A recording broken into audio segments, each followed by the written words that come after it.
Welcome everyone to our channel learn for জ্ঞান। So class 11 তোমাদের step by step সমস্ত class আমি provide করে দিচ্ছি, সমস্ত টেক্সট এক্সপ্লেন করে দিচ্ছি টোটালি ফ্রি অফ কস্টে। তোমরা সকলেই জানো যারা রেগুলার রয়েছে তোমরা ক্লাস ফলো করছো বা যারা আমাদের হোয়াটসঅ্যাপ গ্রুপ বা টেলিগ্রাম গ্রুপে রয়েছে। তোমাদেরকে আমি এটাও বলেছিলাম যে তোমাদের রেগুলার রয়েছে তোমাদের যে সমস্ত নোটস রয়েছে, যে সমস্ত গুরুত্বপূর্ণ কোশ্চেন রয়েছে যেগুলো তোমরা চাইলে সম্পূর্ণ ফ্রিতে দেখতে পারো, তো সমস্ত কোশ্চেনের আনসার আমরা প্রোভাইড করে দেবো। আজকের আমরা দ্য গোসলি ওয়াইফ যে টেক্সট আমরা টোটালি কমপ্লিট করে দিয়েছি, অনেক কয়েক টেক্সটই কমপ্লিট হয়ে গেছে, বাট হচ্ছে গোসলি ওয়াইফের যে 5 মার্কসের কোশ্চেন থাকবে তার গুরুত্বপূর্ণ দুটো কোশ্চেন আজকে আমি এখানে ব্যাখ্যা করে দেবো। তোমাদেরকে একটা রিকোয়েস্ট করবো, তোমরা কেউ পিডিএফ এর জন্য রিকোয়েস্ট করবে না বা কমেন্টে কেউ একবারের জন্য কমেন্ট করবে না স্যার পিডিএফ দিন। পিডিএফ আমি দেবো না, তোমাদের ক্লাস আমি বলেছি ফ্রিতে দেবো। তো তার জন্য তোমাদের কি করতে হবে, খাতা পারচেস করতে হবে। সকলে খাতা কিনে নাও, ক্লাস শুরুর আগে খাতা পেন রেডি করে নাও, এবং যখন আমি ক্লাসটা রেগুলার ওয়েতে তোমাদেরকে বলবো, যখন আমি এক্সপ্লেন করতে করতে যাবো নোটটাকে, তখন তোমরা সেটা দেখে দেখে খাতায় লিখে নেবে, ঠিক আছে? তো ফ্রিতে তোমাদেরকে অবশ্যই এটুকু সাহায্য তোমাদের সম্পূর্ণ করে দেবো যাতে তোমরা ভালোভাবে রেজাল্ট করতে পারো। তো অবশ্যই বন্ধুদের শেয়ার করো, ফার্স্ট চ্যানেল সাবস্ক্রাইব করে দাও, আর খাতা নিয়ে বসে পড়ো। অবশ্যই লেখা শুরু করবে, ক্লাস শেষে কোন রকম কোয়ারিজ তাহলে অবশ্যই কমেন্টে জানাবে। So don't waste time, let's start. যেমনটা তোমাদের আমি বলেছিলাম, সম্পূর্ণ ফ্রি অফ কস্টে তোমরা জানো তোমাদের। তো এখানে দেখো আজকে গোসলি ওয়াইপে এলএকিউ 5 মার্কস আজকে দুটো কোশ্চেন কভার করবো, ঠিক আছে? কারণ তোমরা খাতায় লিখবে, তোমরা প্র্যাকটিস করবে রেগুলার ওয়েতে, এবং টোটালি ফ্রি অফ কস্টে তোমরা দেখতে পাচ্ছ, এবং ইম্পর্টেন্ট কোশ্চেন এই কারণ তোমরা চাইলে এগুলো খাতায় লিখে তো রাখবে অবশ্যই, কিন্তু রেগুলার ওয়েতে কিন্তু পড়তে হবে, এবং তোমাদের কোনো কোয়ারিজ থাকলে অবশ্যই কমেন্ট করে জানাবে। ওকে, দেখো ফার্স্ট যে কোশ্চেনটা এখানে অন স্ক্রিনে তোমরা দেখতে পাচ্ছ, ফার্স্ট কোশ্চেন তোমরা যারা দেখতে পাচ্ছ এখানে অন স্ক্রিনে, হোয়ার ডিড শাকচুনি লিভ, শাকচুনি কোথায় বাস করতো, and why did she get very angry, সে কেন খুব রেগে গিয়েছিল, what did she do in anger, সে আগে পরে কি করেছিল। তো এই যে বিষয়টা, এই কোশ্চেনটা আরও অন্যরকমভাবে ঘুরিয়ে দিতে পারে। সো ঘুরিয়ে দিলে কীরকম দেবে দেখো, যদি ঘুরিয়ে দেয় তাহলে এখানে আমরা চাইলে দেখতে পাচ্ছি এখানে দিলে, what kind of ghost lived on the tree near the ট্যাঙ্কের যেটা রয়েছে, ট্যাঙ্কের ওখানে ট্যাঙ্কে কী ধরনের তোমার গোস্ট ভূত আর কি বাস করতো। How did the ghost react when the Brahmin wife accidentally brushed against it, তাহলে যখন ভুলবশত যে তোমার ব্রাহ্মণের ওয়াইফ তাকে টাচ করে ফেলেছিল তখন কি হয়েছিল, এটা একটা। আর একই কোশ্চেন দেখতে মানে কোশ্চেন বিভিন্ন রকম ঘুরিয়ে দিতে পারে, বাট আনসার একটাই, আমি সেটা সেট করে দিয়েছি। What action did ghost take after trapping the Brahmin wife into that tree tank, যখন সে গাছের গুড়ির মধ্যে ব্রাহ্মণের স্ত্রীকে ট্র্যাপিং অর্থাৎ আটকে ফেলেছিল তখন সে কী করেছিল, এটা দিতে পারো। তাহলে এইগুলো যেমন তোমরা দেখছো ঠিক সেমভাবে আর একটা কোশ্চেনে, একটা বড় কোশ্চেন আমি সুন্দর করে লিখে দিয়েছি সবটাই। এখানে কোশ্চেনটা তোমরা অন স্ক্রিনে দেখতে পাচ্ছ। কোশ্চেনটা হচ্ছে এই যে, how did Shakchunni get into the house of Brahmin, কীভাবে ব্রাহ্মণের বাড়িতে শাকচুনি প্রবেশ করেছিল। তো এই যে বিষয়টা তোমরা আশা করি বুঝতে পারছো। তাহলে এখানেই আমরা কীভাবে করবো দেখো, তাহলে প্রথম আমরা শুরুতে সবসময় একটা জিনিস খেয়াল রাখবে, শুরুতে কোন গল্প থেকে নেওয়া হয়েছে, কোন গল্পের লাইন বা কোন কবিতা, সেটা আমরা তো অবশ্যই উল্লেখ করবো, কারণ নাম্বার ওখানে কিন্তু একটুখানি ক্যারি করে, কারণ তোমরা যারা লিখবে নোটটা সেখানে দেখতে চাইবে তোমরা কতটা সেটা জানো। তো দেখো ফার্স্ট অবশ্যই তোমরা এখানে দেখছো, লিখবে খাতায় লেখা শুরু করছো আশা করি, বা তোমরা চাইলে আগে বুঝে নাও পরে লিখে নিও।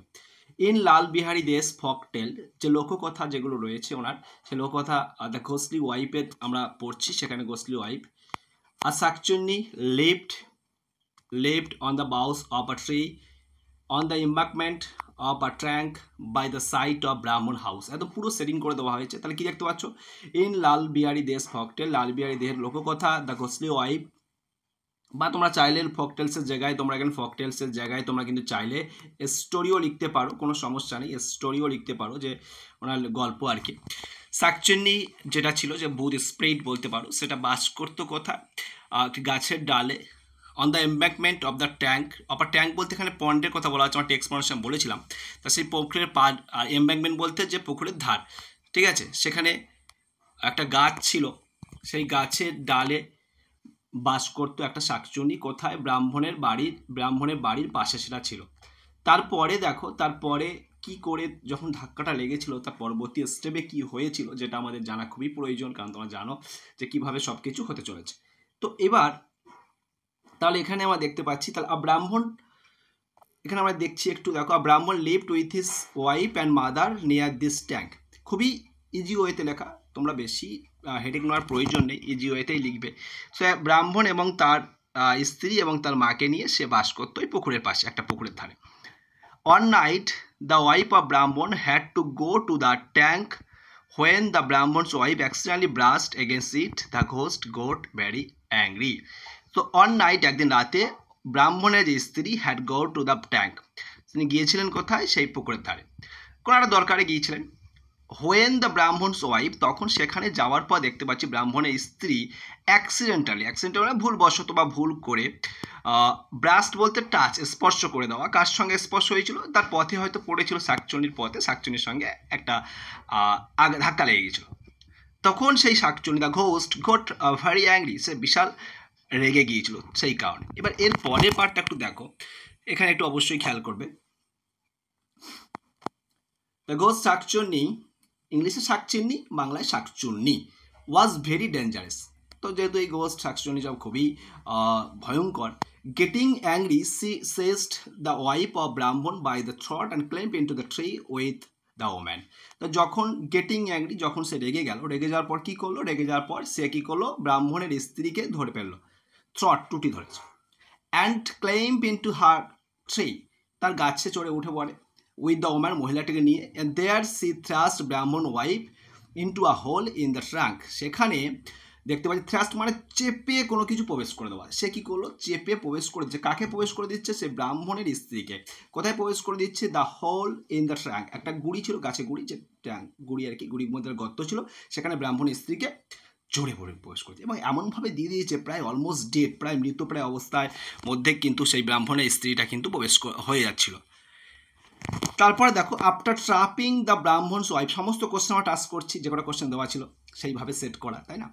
After trapping the Brahmin's wife, ব্রাহ্মণের ওয়াইফকে সেখানে বন্দি করার পরে, ইন দ্য ট্যাঙ্কে the ghost wore a white cloth, তখন সেই ব্রাহ্মণের স্ত্রীর যে পোশাক সেটা কিন্তু পরিধান করেন। And went into the house of ব্রাহ্মণ অ্যাজ হিজ ওয়াইফ, এবং ব্রাহ্মণের বাড়িতে চলে যায় ব্রাহ্মণের স্ত্রী হিসাবে। ক্লিয়ার? আশা করি বুঝতে পেরেছো, এবং খুবই ইজি দেখতে পাচ্ছ, খুব সুন্দর করে সেটিং করা, যাতে তোমাদের কোনো রকম কোনো কোয়ারিজ না হয়, কোনো রকম কোনো প্রবলেম না হয়, সবাই যাতে লিখতে পারো। তো অবশ্যই তোমরা বন্ধুদের মধ্যে শেয়ার করবে, ওকে? একটাই রিকোয়েস্ট, প্রচুর শেয়ার করবে আর তোমরা লিখে নাও, যেভাবে আমি দেখাচ্ছি। এইবার তোমাদেরকে আমি দেখে দিচ্ছি, তোমরা স্ক্রিনশট করে নাও, করে তারপরে লিখে নেবে আস্তে আস্তে, খাতায় লিখবে। কোশ্চেনটা আগে স্ক্রিনশট করে নাও, 3টে কোশ্চেন দেওয়া আছে, স্ক্রিনশট করে নিচ্ছ। 3টে কোশ্চেন স্ক্রিনশট করার পরে তোমরা আনসারটাকেও স্ক্রিনশট করে নাও, আমি দেখিয়ে দিলাম, একটু স্ক্রিনশট করে নেবে, একদম স্ক্রিনশট করে নিয়েছো আশা করি। চলো নেক্সট কোশ্চেনে আমরা চলে আসি। অন স্ক্রিনে 2 নম্বর কোশ্চেনটা তোমরা অন স্ক্রিনে দেখতে পাচ্ছ। 2 নম্বর কোশ্চেনটাও important question. How did Brahmin and his family get release from the Shakchunni in the ghost lab? Ghost lab এই যে টেক্সটটা বা স্টোরিটা, এখান থেকে কীভাবে ব্রাহ্মণ এবং তার পরিবার মুক্তি হয়েছিল বা মুক্তি পেয়েছিল, তা বা তার পরে একটা কোশ্চেন দেখো দেওয়া রয়েছে, কীভাবে হাউ ডিড ব্রাহ্মণ get back his wife from the classes of গস্ট? কীভাবে ব্রাহ্মণ তার ওয়াইফকে তার সেই ভূতের কাছ থেকে ছাড়াতে পেরেছিল বা ভূতের কবজ থেকে উদ্ধার করেছিল। সো দেখো, যেটা আমি শুরুতেই বলেছিলাম, কি লিখছো সমস্ত ক্ষেত্রে তোমরা লিখবে in Lal Behari Dey's folk tales the গোসলি ওয়াইফ দ্য ব্রাহ্মণ, ঠিক আছে, দ্য ব্রাহ্মণ and his family go release from Shakchunni goes through the intervention of the village exorcist। তাহলে এখানে কি দেখতে পাচ্ছি? ইন লালবিহারিতে যে ফকটেল আমরা যা বলছি বা স্টোরি লিখতে বলেছি তোমাদেরকে, তোমার চাইলে লিখতে পারো। তাহলে সেখানে আমরা কি দেখতে পাচ্ছি? সেখানে দেখতে পাচ্ছি যে ব্রাহ্মণ এবং তার পরিবার মুক্তি পেয়েছিল শাকচুনির কাছ থেকে। শাকচুনি যেটা তার পরিচয় হচ্ছে ঘোস্ট একটা, থ্রু দ্য ইন্টারভেন্স বলতে খেয়াল রাখবে এখানে, এটা থ্রু মানে দ্বারা, ইন্টারভেন্স বলতে হচ্ছে হস্তক্ষেপ। কার হস্তক্ষেপের দ্বারা? ভিলেজ এক্সকর্সিস বলতে এখানে আমাদের ওঝার যে হস্তক্ষেপের দ্বারা তারা কিন্তু মুক্তি পেয়েছিল। তারপরে দেখো এখানে একটু তোমাদের জানতে হবে, the exorcist prove that the Shakchunni had taken control of Brahmin wife's. তাহলে প্রথমত এখানে এক্সকর্সিস্ট যে যিনি ওঝা ছিলেন তিনি প্রমাণিত করেছিলেন যে the Shakchunni had taken control of বা under control of Brahmin's wife, but taken control ঠিকই আছে, টেকেন কন্ট্রোল। তাহলে সে আধিপত্য বিস্তার করে নিয়েছিল কার উপরে? ব্রাহ্মণের যে স্ত্রী, তার উপরে আধিপত্য বিস্তার করেছিল কে? এই Shakchunni. It cause distress to the entire family, এবং এই কারণটাই ডিস্ট্রেস, দুরবস্থা বা একটা দুর্গতি সৃষ্টি করেছিল কাদেরকে? টু দ্য এন্টায়ার ফ্যামিলি, পুরো পরিবার। ডিস্ট্রেস বলতে একটা খারাপ পরিস্থিতি বা দুরবস্থা। Firstly the ghost refuse to disclosure her identity. তাহলে প্রথমত দেখতে পাচ্ছি যে ঘোস্ট বা যেখানে এখানে যে সাকচিনা আছে সে কিন্তু রিফিউজ, প্রত্যাখ্যান করছিল ডিসক্লোজার, মানে ডিসক্লোজার বলতে যে এক্সপোজ করবে নিজের যে আইডেন্টিটি, তার যে আইডেন্টিটি সেট বলবে, সেটা কিন্তু বলতে, আইডেন্টিটি মানে পরিচয়, সেটা বলতে কিন্তু প্রথমে রাজি হচ্ছিল না, বা কোনো রকমভাবে সে কিন্তু রাজি হচ্ছিল না, সে রিফিউজ করে দিচ্ছিল। When the exorcist began to beat her with slippers, the ghost said the whole incident with a strong nasal accent. তো যখন আর তো কোনো উপায় দেখতে না পেয়ে, যখন ওঝা কি করছে, যখন কোনো উপায় দেখতে পাচ্ছে সে কী করবে, তার তো একটা উপায় কাজ করতে হবে। তখন ওঝা কি করছে, তখন ওঝা স্করসিস্ট সে কী করলো, বিগ্যান টু বিট, শুরু করলো পেটাতে। ঠিক আছে, বিজ্ঞান মানে আরম্ভ করেছিল, বিট মানে পেটানো, কি দিয়ে? তার স্লিপার, চটি দিয়ে তাকে মারতে শুরু করলো। The ghost set the whole incident with a strong narration. তখন সেই ঘোস্ট যে ছিল, তখন হোল ইনসিডেন্ট, পুরো ঘটনাটা কি ঘটেছে, সম্পূর্ণ ঘটনাটা তখন সে কিন্তু বলতে শুরু করলো।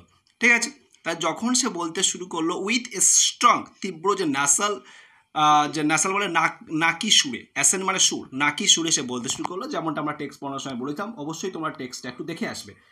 The exorcist used his power to perform ritual that drove the ghost out of the ব্রাহ্মণ হাউস। এবার এখানে দেখো, যেহেতু আমরা কোশ্চেনটা করছি কীভাবে সে ফিরে পেয়েছিল, সেই কারণে আমরা পুরো ডিটেলসে লিখলাম, আমরা জাস্ট লিখলাম কি, স্করসিস্ট ইউজ করেছিল যে ওঝা সে কী করলো, তার ক্ষমতা ইউজ করলো, রিচুয়াল যে সমস্ত পদ্ধতিগুলো রয়েছে, প্রসেসগুলো রয়েছে, সেগুলো সেখানে কে মানে হলুদ পুড়িয়ে বলো বা যেভাবে হোক সে কিন্তু তাড়িয়েছে। Drop out the ghost from the Brahmin house, তা বিতাড়িত করেছিল ব্রাহ্মণের বাড়ি থেকে। কাকে? ঘোস্টটিকে। The wife of Brahmin was brought from the tree almost dead condition, এবং ওয়াইফ ব্রাহ্মণের স্ত্রীকে আনা হয়েছিল, তার অবস্থা প্রায় মৃত অবস্থায় চলে গিয়েছিল, প্রায় মৃত, প্রায় অবস্থা, কন্ডিশন মানে অবস্থা, অলমোস্ট মানে প্রায়, ডেথ।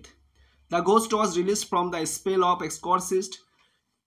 তারপরে যে ঘোস্টটা ছিল তাই কি করলো, রিলিজ, মুক্তি দেওয়া হলো বা বিতাড়িত করে দেওয়া হলো।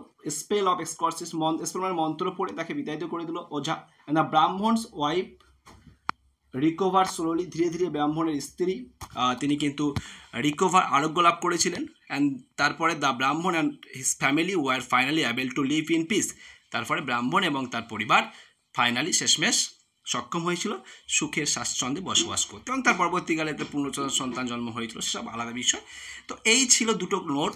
তো অবশ্যই তোমরা খুবই ইজি, তোমরা একটু খাতায় লিখে নেবে, এখানে কোশ্চেনটা দেখে নিতে পারছো, এবং আমি তোমাদেরকে নোটটা একটু দেখিয়ে দিচ্ছি, অবশ্যই তোমরা লিখে নেবে, এবং প্রচুর পরিমাণে বন্ধুদের শেয়ার করো, যাতে সকলে দেখে কিন্তু ক্লাসটা হেল্প পেতে পারে। ওকে, তো যারা সম্পূর্ণ এই ক্লাসটা দেখলে আশা করি বুঝতে পারছো কতটা হেল্পফুল এই ক্লাসগুলো। তো অবশ্যই তোমাদেরকে বলবো প্রচুর পরিমাণে বন্ধুদের শেয়ার করো, এবং ভালো লাগলে অবশ্যই লাইক এবং কমেন্ট করবে। একটা জিনিস তোমাদেরকে আমি বারবার ধরে বলেছিলাম যে অবশ্যই তোমরা যে জিনিসটা করবে, তোমরা কেউ কমেন্ট করে বলবে না স্যার পিডিএফ দেন। পিডিএফ কিন্তু আমি তোমাদের দেবো না, বারবার দেবো যে তোমাদের ক্লাস যেভাবে হয়, যেভাবে তোমরা প্রাইভেট বা কোচিং তোমরা পড়ো বা তোমরা যেভাবে পড়াশোনা করো, সেখানে তোমাদের যেভাবে নোট প্রোভাইড করা হয় ঠিক সেইভাবে আমি দেবো। অর্থাৎ আমি প্রত্যেক নোট এক্সপ্লেন করে দেবো, ব্যাখ্যা সহ, line by line, word by word, সব মিনিং আমি তোমাদের এক্সপ্লেন করে দেবো। তোমরা সেটা দেখে খাতা তৈরি করবে, আমার জন্য তোমরা খাতা তৈরি করবে, সেই খাতায় তোমার নোটটা লিখবে। এবং তোমাদের যাদের টিউশন নেই, কোনো টেনশন করার প্রয়োজন নেই, সম্পূর্ণ ফ্রি অফ কস্ট আমি এইভাবে দেবো। তোমার রেগুলার ওয়েতে সেই নোটটা খাতায় লিখতে থাকবে, এবং নিজেদের যে প্রস্তুতি সেটা চালিয়ে যাবে। আশা করি বেটার রেজাল্ট করবে। So best of lakh, continue এবার ক্লাস দেখে যাও, আর অবশ্যই বন্ধুর মধ্যে শেয়ার করতে বলবে না। আর যদি আমাদের হোয়াটসঅ্যাপ এবং টেলিগ্রাম গ্রুপে যুক্ত হয়ে না থাকো, অবশ্যই সেখানে যুক্ত হয়ে যাও, কারণ সেখানে সবার আগে আপডেট কিন্তু জানিয়ে দেওয়া হয়, কোন ক্লাস আসতে চলেছে, কি হবে পরবর্তী ক্লাস, সেগুলো কিন্তু সেখানে জানিয়ে দেওয়া হয় সবার আগে। তো অবশ্যই তোমরা সেখানে যুক্ত হয়ে থাকতে পারো। Best of luck again, by.